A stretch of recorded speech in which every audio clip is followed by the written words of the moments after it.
27 తారీఖున వరంగల్ జరగబోతున్న BRS party రజతోత్సవ సభకు ఇవాళ సూర్యాపేట నుండి రైతాంగం ఎడ్ల బండ్లతోని ప్రారంభమైనరు. ఈ సభ గత చరిత్రలో ఎప్పుడు జరిగిన విధంగా జరుగుతూ ఉంది. వాస్తవానికి ఇది బీఆర్ఎస్ పార్టీ రజతోత్సవ సభగా జరుపుకోవాలని చెప్పి పార్టీ నిర్ణయం తీసుకుంది. 24 సంవత్సరాలు పూర్తి చేసుకొని 25వ సంవత్సరాలకు అడుగుతున్న సందర్భంలో సభ చేసుకోవాలని చెప్పి కేసీఆర్ గారు భావించి సభను పెట్టుకోవడం జరిగింది.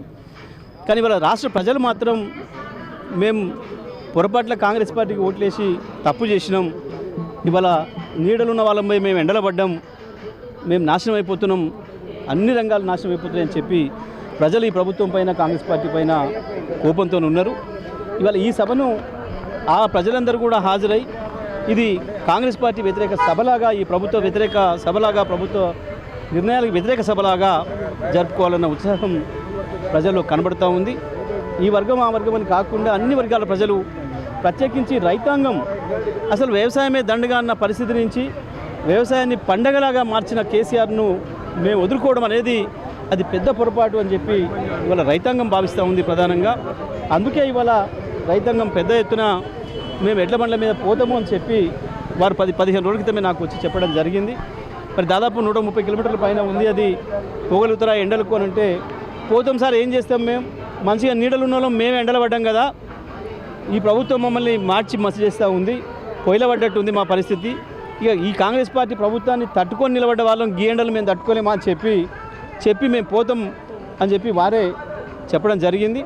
మరి వెళ్ళాలంటే 5-6 రోజుల ముందుకు వెళ్తే తప్ప చేరుకోరు అని చెప్తే వారే వెళ్ళి చూసుకొని వచ్చి మేము 5 రోజుల్లో చేరుకోగలుగుతాం తప్పకుండా అని చెప్పి వారు ఏర్పాట్లు చేసుకొని ఎక్కడ ఆగాలి, మధ్యలో ఎండ సమయంలో ఎక్కడ ఆగి ఉండాలి, రాత్రిపూట ఎక్కడ ఆగాలి అనే దానికి ఒక నిర్ణయం చేసుకొని, ఒక ఏర్పాటు చేసుకొని మరి పెద్ద ఎత్తున ఎడ్ల బండ్ల మీద కదిలిండ్రు.